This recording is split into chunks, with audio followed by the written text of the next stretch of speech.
Hello friends, welcome back to my channel Puja housewife ব্লগে সবাইকে স্বাগত জানাই। ভিডিও স্টার্টিংয়ে দেখতেই পেয়ে গেছো সানডে আমাদের লাঞ্চ হয়েছে ফ্রাইড রাইস আর চিলি চিকেন। তা চলো আজকে তোমাদের সাথে মেনুটা শেয়ার করা যাক।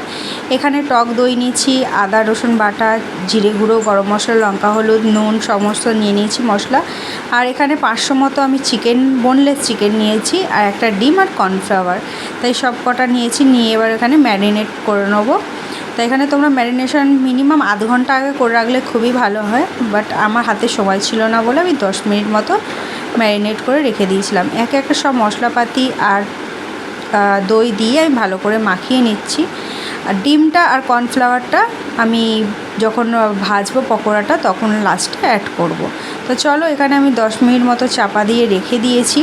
রেখে দেওয়ার পর আমি এখানে ফ্রাইড রাইস করার জন্য এখানে আমি পরিমাণ মতো চাল নিয়ে নেবো। তা এখানে দেখতে পাচ্ছ ফরচুনের বাসমতি রাইস নিয়েছি আমি এখানে।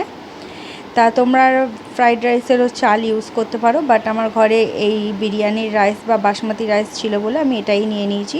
এতেও খুব সুন্দর ফ্রাইড রাইস হয়, চালটা খুব লম্বা লম্বা হয়। তা আমি এখানে ধুয়ে এখানে 10 মিনিট মতো আমি চালটাকে চাপা দিয়ে রেখে দেবো।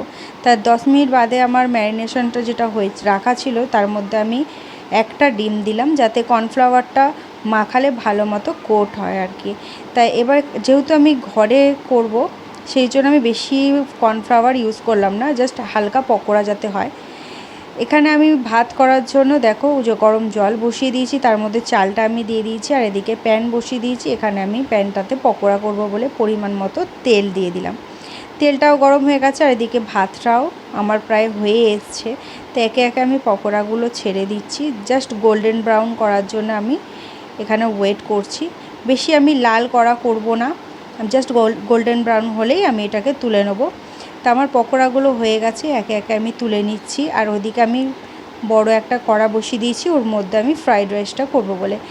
তোমাদের সাথে ভিডিও শেয়ার করতে করতে আমি এইদিকে সবজি কেটে নিয়েছি। এখানে ফ্রাইড রাইসে দেওয়ার মধ্যে আমি কাজু কিশমিশটা ফার্স্টে ভেজে নিচ্ছি, আর আলাদা করে হচ্ছে বিনস আর গাজরটা কেটে রেখেছি একদম সরু সরু করে, দিয়ে ওটা আমি ফ্রাইড রাইসে দেবো। তা আমার এখানে কাজু বাদাম আর কিশমিশটা ভাজা হয়ে গেছে। তাই এখানে আমি পাশে দেখো আর এক কোট আমি পকোড়া ভাজার জন্য দিয়ে দিয়েছি, সেটা ভাজা হচ্ছে। আর সেখানে আমি পরেরটাতে দিয়ে দিয়েছি হচ্ছে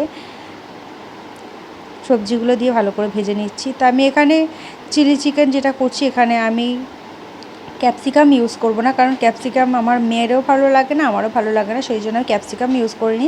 জাস্ট কিউব করে এখানে আমি পেঁয়াজ দিয়েছি একটা বড় করে, আর একটা সস আলাদাভাবে তৈরি করে নিয়েছিলাম, soya sauce, chilli sauce, tomato sauce, সব রকম মিষ্টি মিষ্টি দিয়ে কর্নফ্লাওয়ার দিয়ে একটা সস চিলি চিকেনের করে নিয়েছিলাম, সেটাই দিয়ে দিলাম। দিয়ে এবার সামান্য পরিমাণে জল অ্যাড করে আমি এটা ফোটানোর জন্য রেখে দিয়েছি।